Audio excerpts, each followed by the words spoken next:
Yan po yung property na bibidyohan namin. Ito ho ay 3.5 hectares na may titulo.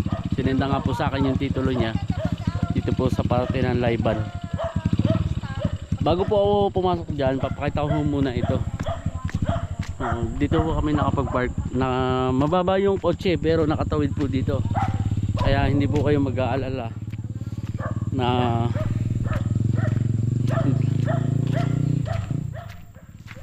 hindi makatawid ito.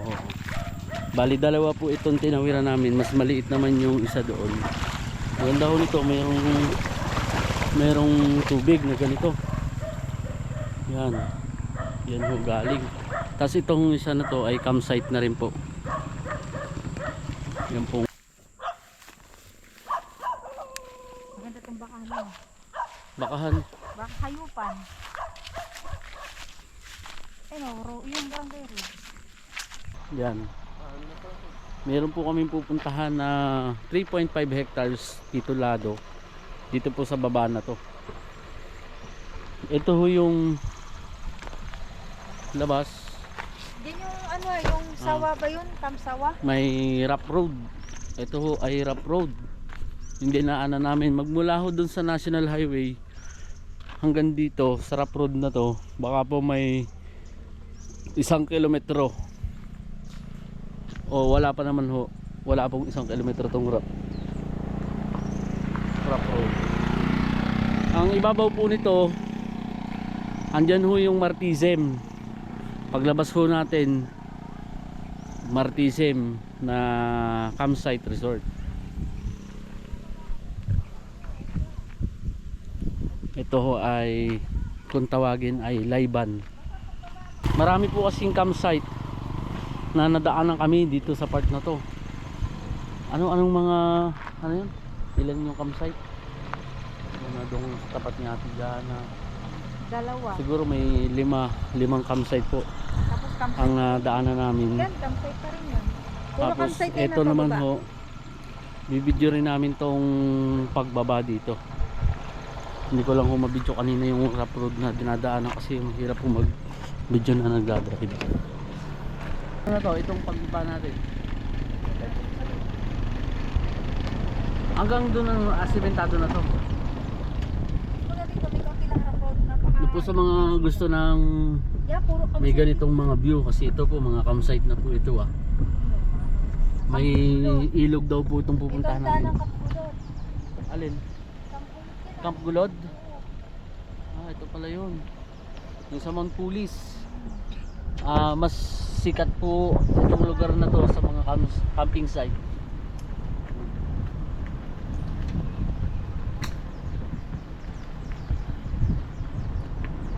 Di ba yung sinasabi na dito nakabili si Ayun. Jonalyn Biray? Oo. Jonalyn Biray. Diyan lang yun na. Kung ba pinadaanan natin dati.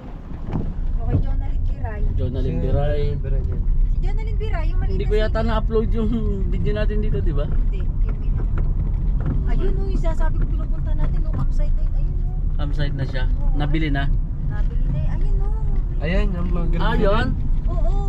Ang ganda nga ano.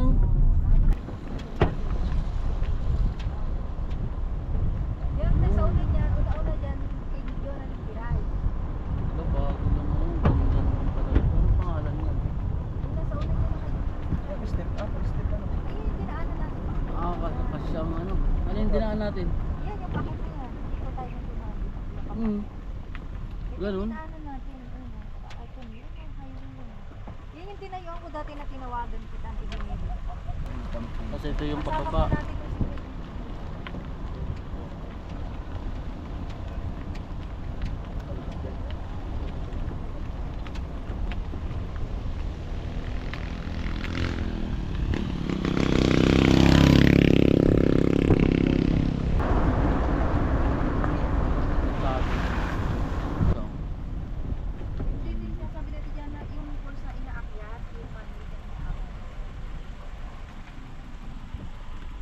Kita ba?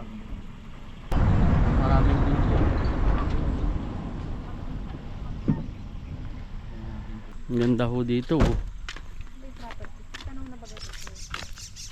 Ay, dito pa, nandun ka pala. Pero yan ang maganda, oh, may mga TP house.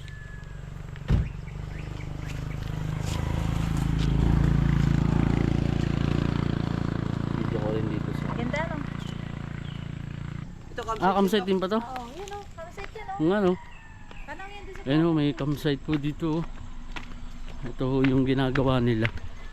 Ay, mga kabundukan. Ayan ho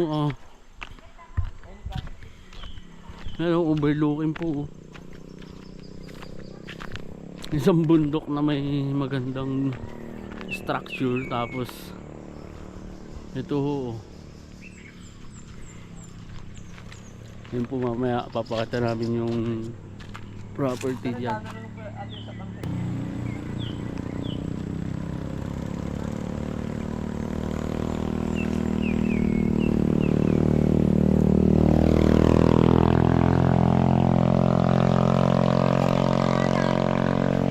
yung ganda.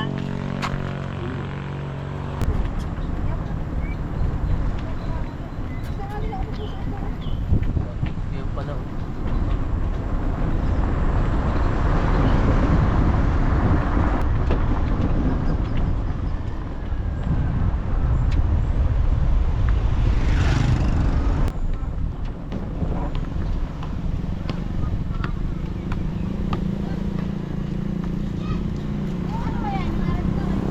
Ano to? Kaya pa natin dito?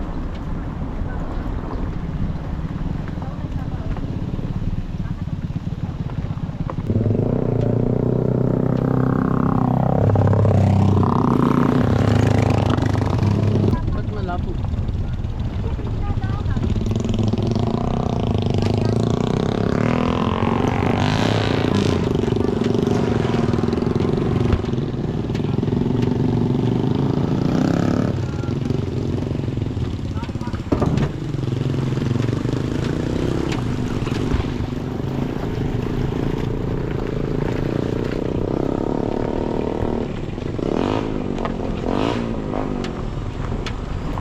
Ito na yung sapa pa.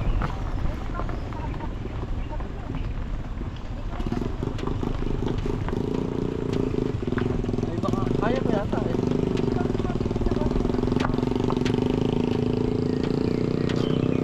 Asan yung prato? Gano'n? Yung tanong pa yan. Oh, may internet dito oh.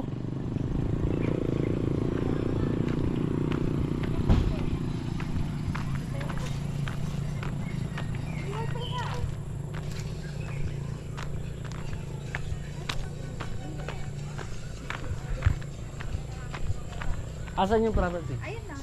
Kaliwa kanan? Ano? Kanan. Ito yung ilog. Ay kaya pa to dito. Yung Baka sumabit na. Hindi na. Kaya pa? Sumabit na dun yun. Yun.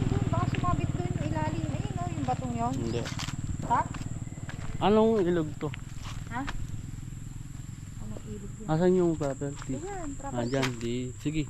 Kaya yan. Eh, baka sumabit. Mababa nga to eh. Ano yan? Diba? Sige. Cut. Ay, yan to.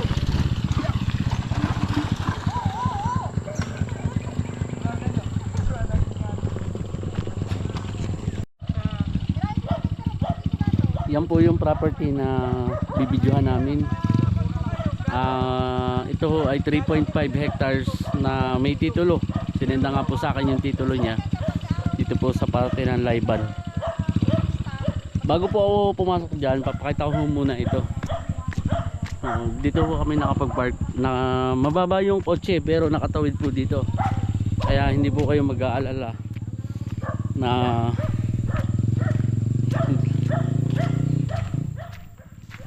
hindi makatawid ito.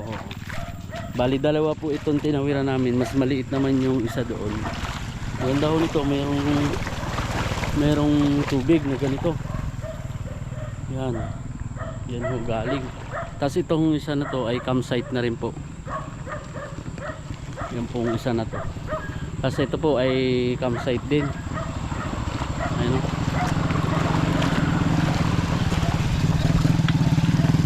Kaya po siya nalabo dahil dinadaanan. Ano ito? Danok private campsite. Nakipark po kami kasi nakalak naman yung gate.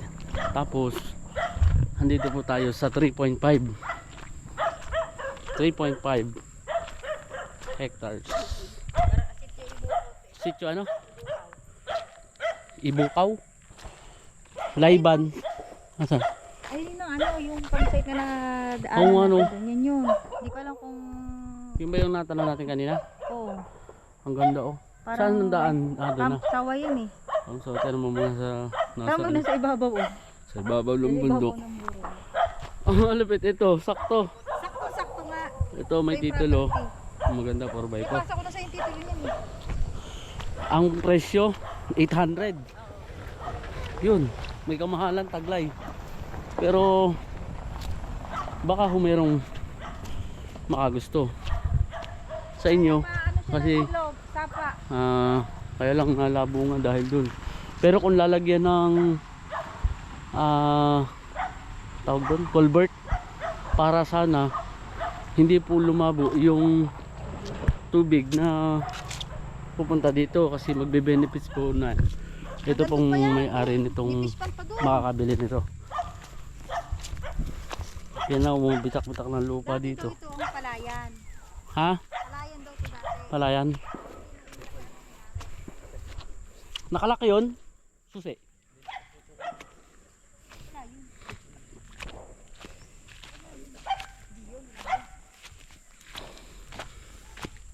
Airing. Pairing lang yun. Goro. Grabe ko na. Yung mga Hanggang campsite. doon yung kabila pa yun ang burol na yun.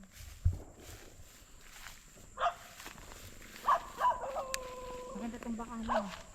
Bakahan. Baka hayupan. Eh no, yung barangay rin. Lupa naman ibitak na eh. Oh. May tubig naman ito, pwede natin patamigan. Yung mga nagpapairing dun ah. Grabe na oh. Bitak na ang lupa. Pero tabi siya ng ilog. Hindi kaya mawala yung ilog na yan? Eh kasi wala naman ka. Diyan galing yung ilog. Doon po siguro nagbaybay. Pero malinaw. 3.5. Ang maganda ho nito, yung property, ayan po yung road oh. Ayan yung road. Tama ba? Diyan tapos, ay di ang haba ng frontage niya. Ang haba nga, doon pa yun oh. Doon sa may mga puno ng nyug na mataas yun. Ganun pa. Doon pa. Sino yun? Caretaker? Caretaker yun. Sasabihin ko lang yung sa atin na yun.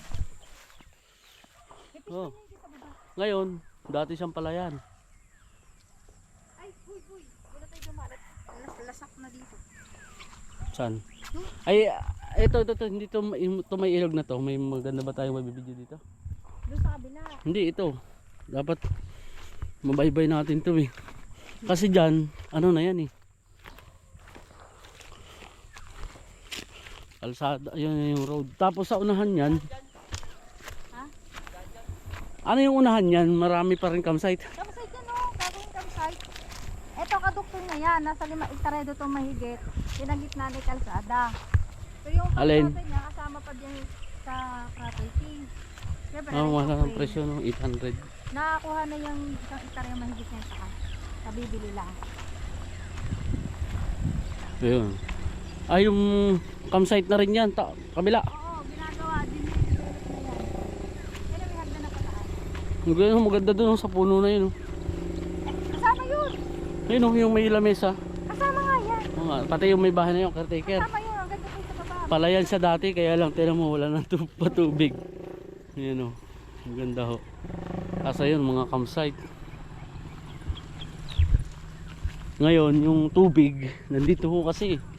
Pero dapat po talaga ano, malalagyan po ng culvert yun para yung tubig na umaagos hindi lumalabo. At yung makakabili po nito Pwede niyang lagyan ng swimming pool yung baba. Ayan, andyan yung ilog eh. Kung sa taniman po, parang hindi siya effective kasi siguro ngayon lang naman tong summer na Ngayon na ganito. summer. Pero ayan na kasi yung abundukan eh. Yan o, maala. Ang ganda. Ang ganda rin. Natutuyo na ang ano rin. Dito po to sa Tanay Rizal. Ay taniman nga. Siguro firing range yung kabila. Firing nga yun. Sa mga campsite yun. Sa mga campsite, firing ano. Kasama pa to. Malamang.